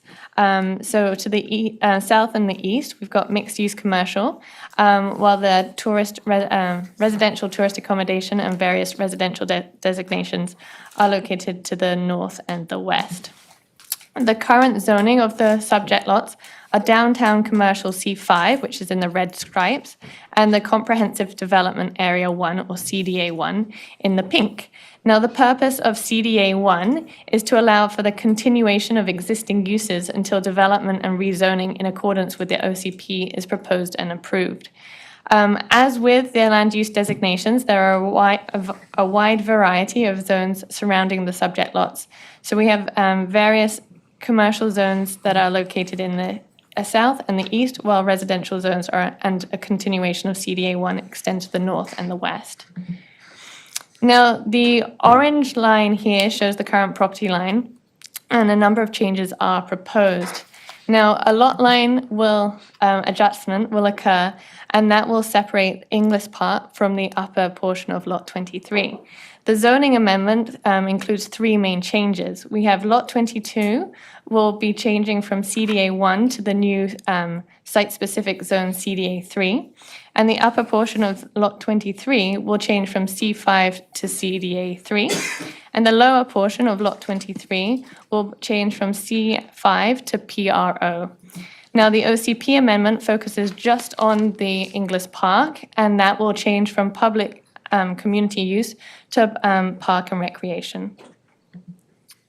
In terms of the process so far, in 2020, the development proposal was discussed at council, and it included the purchase of a portion of the town-owned land. In July, staff were directed to solicit community feedback on the sale.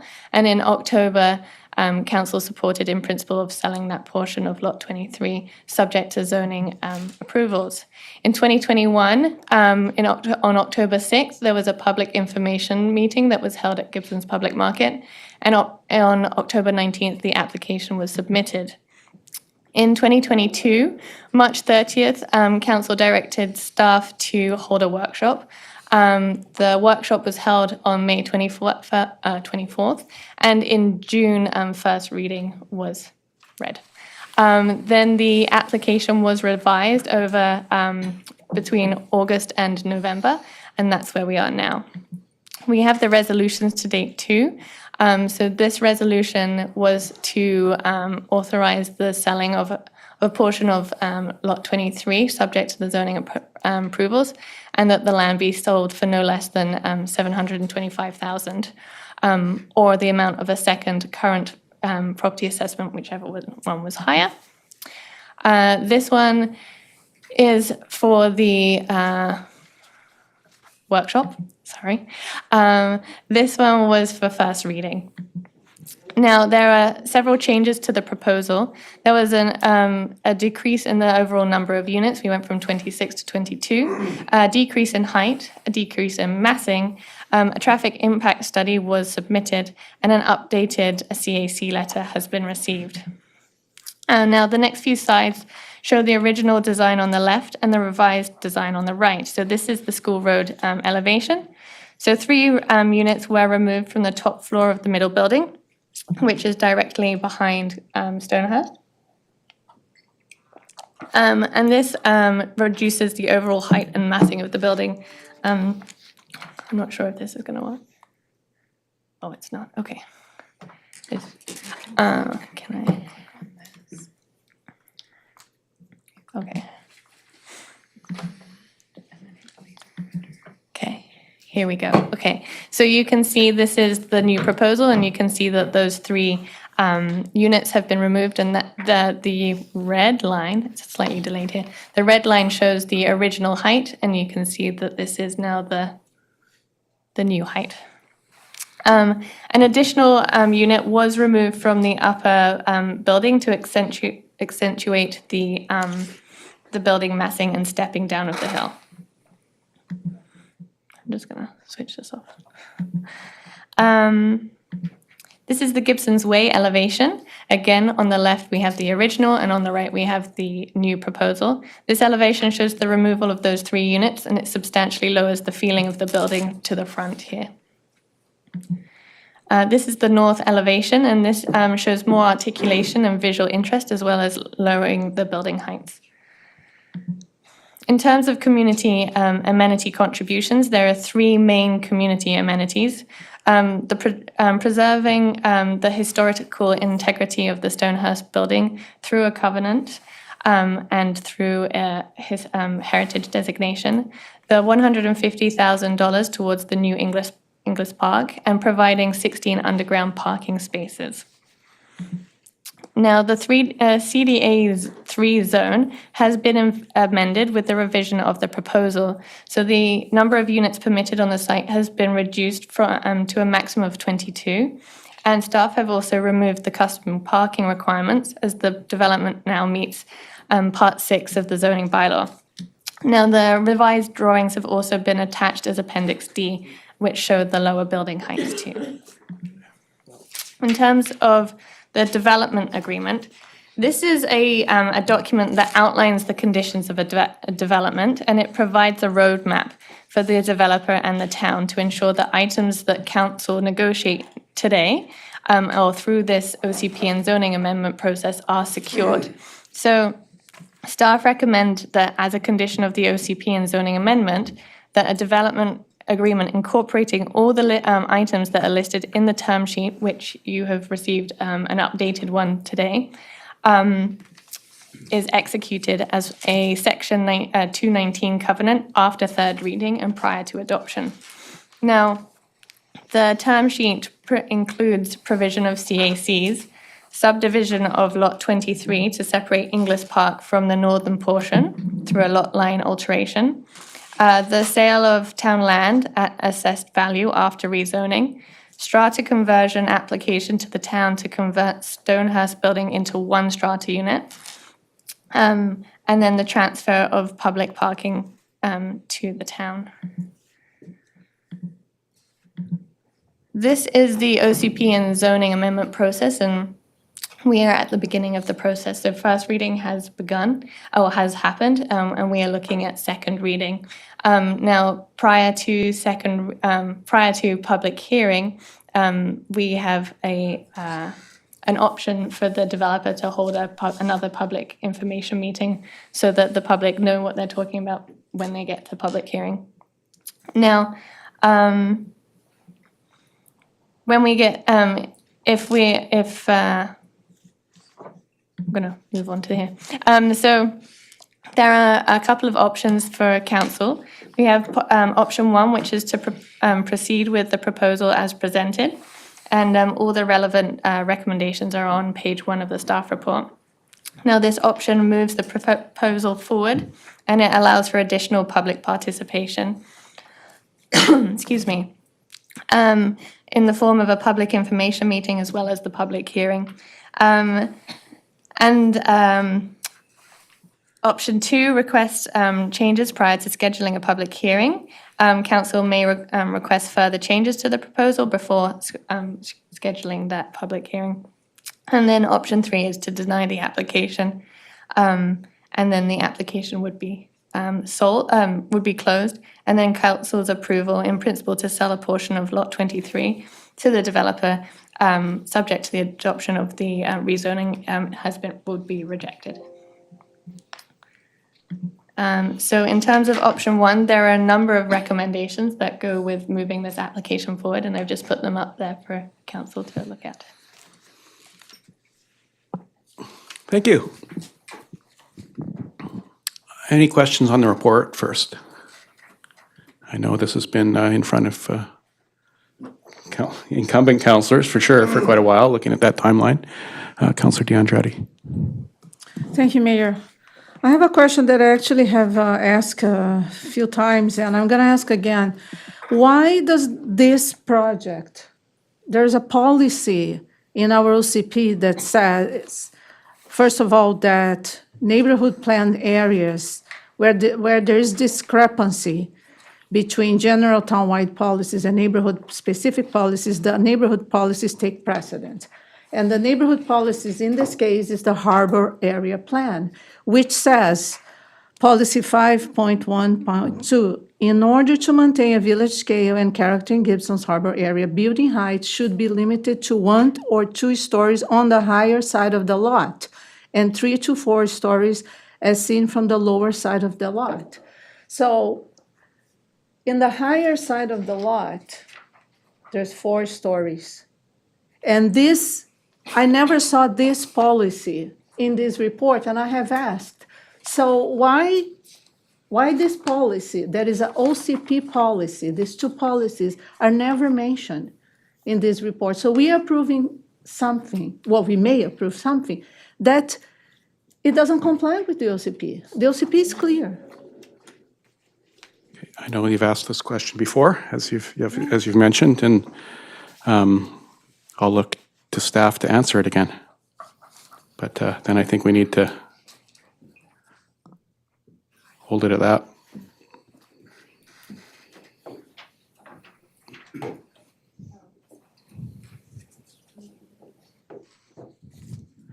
Thank you for that question, Councillor DeAndretti. We did not revise the report from the last time council saw it, and we had intended to address that and include the OCP policies. There are multiple policies in the OCP. Some contradict each other. Ultimately, it is up to council to decide whether that's sufficient, whether the bylaw as proposed is sufficient, and if council feels that what's being proposed is not consistent with the OCP, we can make that amendment to include it.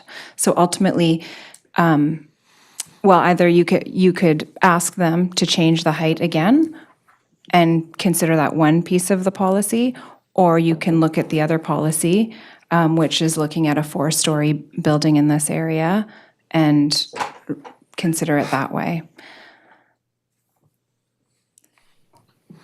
Okay. Other councillors with questions? Councillor Kroll, is that your hand coming up? Or? Thank you, Mayor White. Just a couple of things. With respect to the CACs, I believe before it was saying that a design would be provided for the park, and now I see it's a financial contribution. They're both in there. The design as well, yeah. Okay, I missed that. It's in there, yeah. Just going to, I know the traffic study was provided, but just glancing at the floor plans for the parking garage, I don't see any accessible parking indicated. And the other thing I noticed, the scale on these drawings is 1/8 inch to 1 foot, which would suggest the elevators are probably in the area of 4 by 4, which I know there's a requirement through EMBC and the emergency services that an elevator is required to facilitate a gurney in the horizontal position. So I just wanted to sort of flag those two things which suddenly, loomed on my radar. I'm going to look to staff on these accessibility concerns and welcome you to defer further to the developer representatives if you need to. Thank you, Mr. Mayor. In terms of accessible parking spaces, our zoning bylaw currently does not have any requirements for accessible parking spaces for residential only buildings. So it does have requirements for commercial buildings, but not for residential. And I can pass it over to the applicants and their architect too. Just wait. Okay. Just for follow-up, through you, Mr. Mayor, to staff, the project we had on School Road in O'Shea, there was provision of accessible parking. We see it coming forward in all sorts of other projects. I can't imagine that someone living in this complex might not require some sort of accessible parking. So I'm just flagging it as a Okay. concern that it hasn't. We've got 7 minutes. I just want to, I see, the director wants to answer your question. Thank you, Mayor. Yeah, our accessible parking requirements in the zoning bylaw are not very good at all. So that is something we probably will be updating, especially when we do have the accessibility committee looking at these sorts of things. But right now, it is not a requirement of the zoning bylaw. So if they haven't provided it, they don't have to, according to the zoning. The other development on School Road, that was specifically asked for by council to install accessible parking, which is why they did that. Just checking with, I thought I saw Councillor Lumley put his finger up. Just confirm that, yeah. Yeah, first of all, I'd like to thank the developer and the architect for coming back with something that I feel the council asked for, and that I think I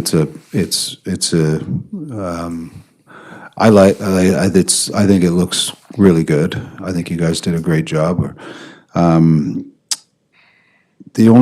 My only consideration, I was actually going to move the recommendation, but my one question maybe is that I know that when we went through this application process with the George, we put I think with so much emphasis on Stonehurst, and if that is a priority for the town, I wondered if we could put another, I don't know the correct wording, but with that application, we said that there's no occupancy in the condos until the actual hotel was working, was operating. is that something that I would, that's something that I'd be interested in. I don't know if council would support that, but if that's possible, I would add that to the recommendation. So I think what Councillor Lumley's saying is that the council have a scheduling in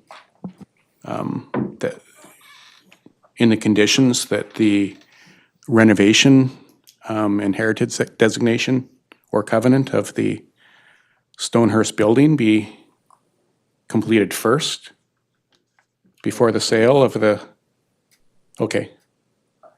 You use the example of a different development, so I. Yeah, basically, It would help if basically you actually- can't occupy the condominiums until Stonehurst is completed. Because it's almost the same thing. It's a boutique hotel, right?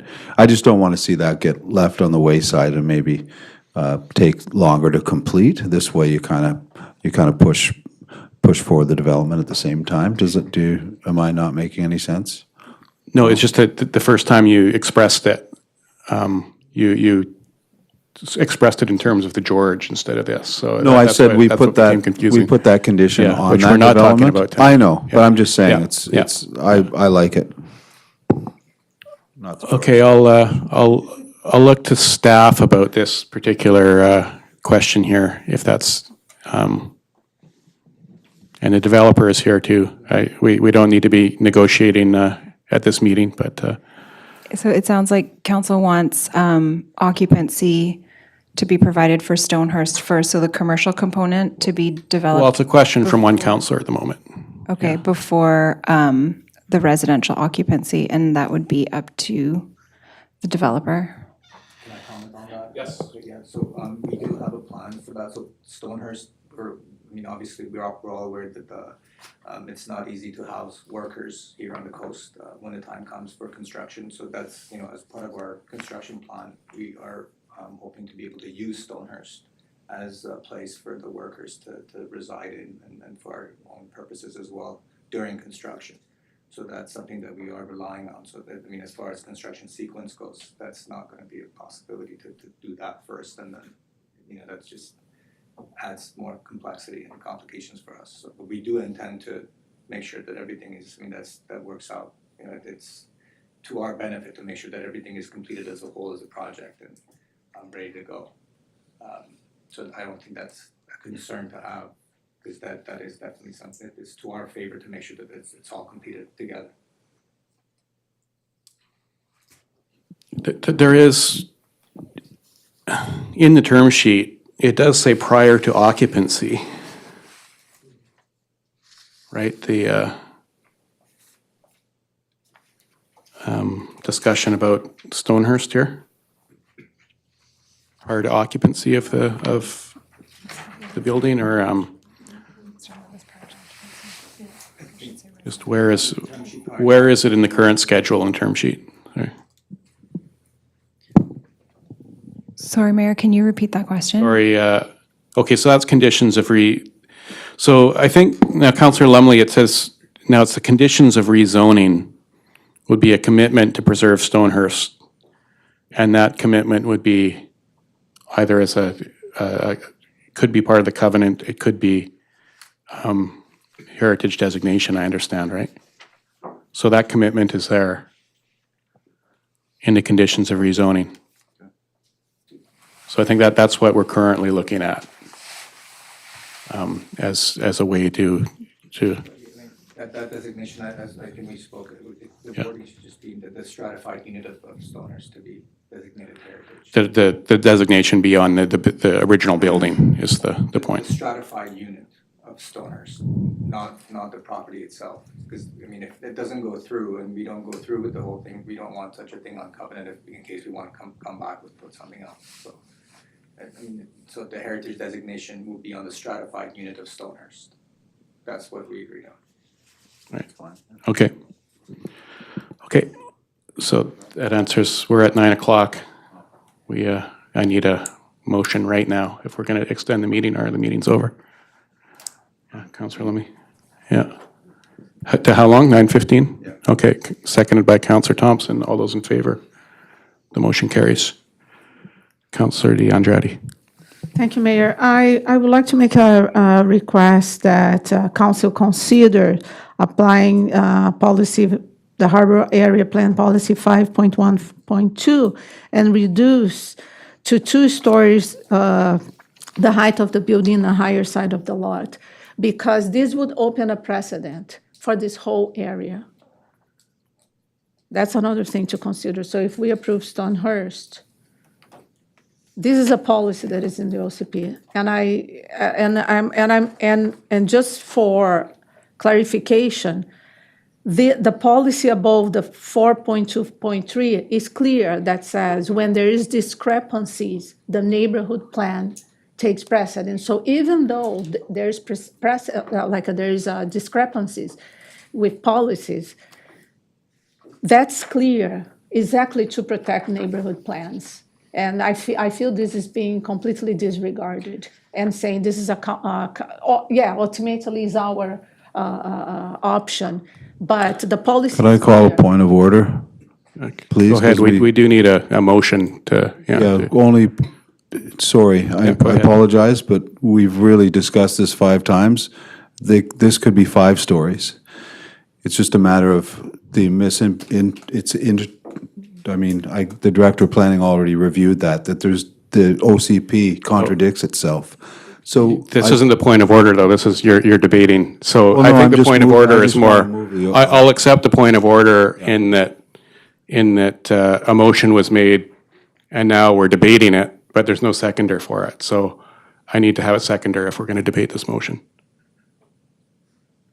And I see no seconder. Okay. So, Councillor Lumley. I'd like to move option 1, please. Okay. Is there a seconder for that? Seconded by Councillor Kroll. Discussion, I see Councillor Kroll. No, more so just for clarification, by giving it this reading, we're allowing this project to go for public hearing. And so I think it's important at this point that we move it forward just to expand the engagement with the community. And that's basically why I seconded the motion, because, we need to, comment earlier this evening about transparency of this council. It allows us to move it forward, have further engagement, and, I think that's critical right now. More discussion on this? Corporate officer? Option 1 does require us to fill in the blanks of the. Yes, blanks, yeah. Well, should we all take out our calendars? Like, I hope, sorry, I should have asked us earlier today, like, do we actually have a time suggested by staff?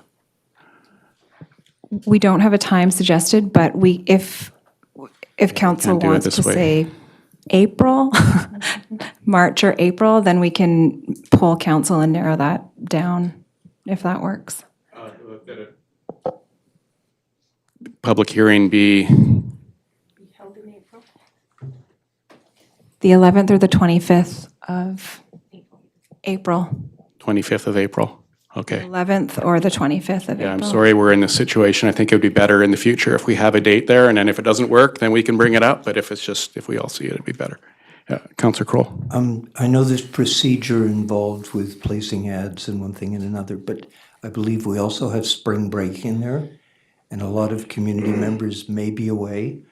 And again, from the point of transparency, I would like that to be considered, so when we do have the public hearing, we can have maximum attendance. And Spring not break have is people- next week. Is it next week? Okay, not an issue. Yeah, we know because we're parents. We're the ones who are going away. Yeah. And it's 2 weeks. Yeah. But anyway, so we're looking at April 25th. And that's, I'm just going to integrate that into the motion because those X's need to be filled out. Any more discussion on the motion? All those in favor of the motion? All those opposed? The motion carries. And we do have 10 minutes since Councillor Lumley so generously gave us all the way to 9:15. I didn't think we would have time to look at the, now you're rethinking, eh? Yeah, okay.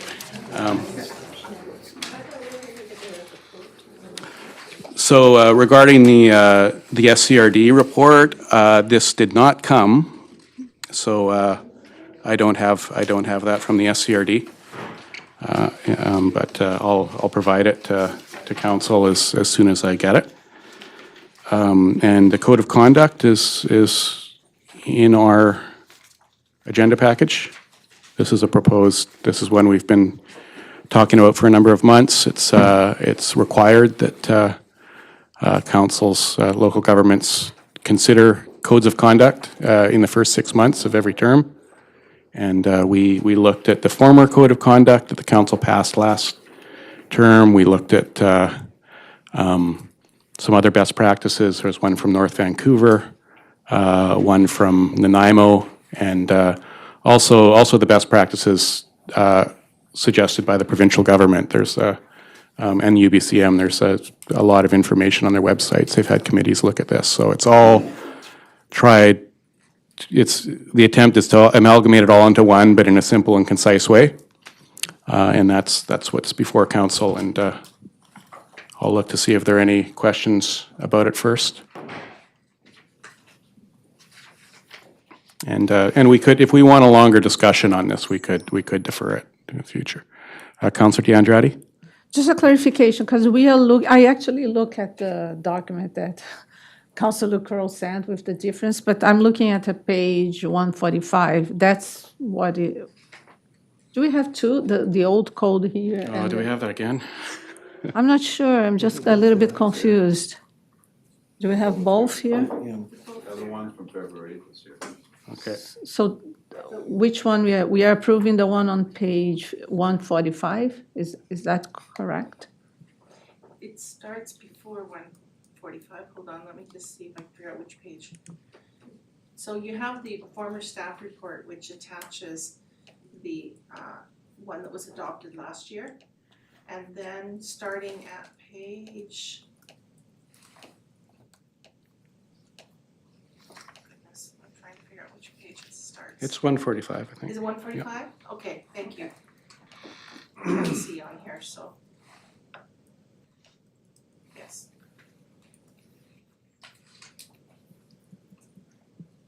Okay. That's the revised one. Yeah, finish? Okay, Andrade? yeah, so no, I think the changes were really good, especially the first paragraph I really enjoyed, and all the other changes, I think it makes sense, so I support it. Okay. And it does have a member statement at the end, where which is different from the old one, where everybody signs. Is the idea, which was that's taken from the North Van model. Any other discussions? Any other discussion or questions on this? Councillor Lumley? Maybe it's silly, but if somebody has a complaint, it says submitting it to you or the CAO. I'm not sure why you wouldn't just submit it to both. But that's just me, just so that essentially staff and you would both know what's going on at the same time. Yeah. You know what I'm saying? Generally, we talk to each other, and if there's a reason why we shouldn't talk to each other, it might be because the complaint's about the other person, so. No, it's probably that's probably the reason. Yeah, let's hope that doesn't happen. Yeah. Is there a motion to adopt this code of conduct? Councillor Thompson? Okay, seconded Councillor DeAndrade. Any discussion on the motion? All those in favor of the motion? Opposed? The motion carries. And our next meeting is scheduled to be Tuesday, March 14th, only a week. And that's a special meeting of council. I think the main intent of that meeting is really just to pass one motion for the budget purposes, and that's the main intent. I think we're still going to be discussing, maybe we'll sneak some other things in there, but we also have a committee of the whole essentially at the same time, so it's going to be Through you, it's a very quick, brief special council meeting to deal with year end and the auditor. Yeah, okay, and that's why it's kind of timed at the same time as the committee of the whole, because we do need a statutory motion, I guess, to pass. Okay, thanks all. Motion to adjourn? Moved by Councillor Thompson, seconded Councillor Kroll. All those in favor? We're adjourned. Thanks, everyone. We got through that.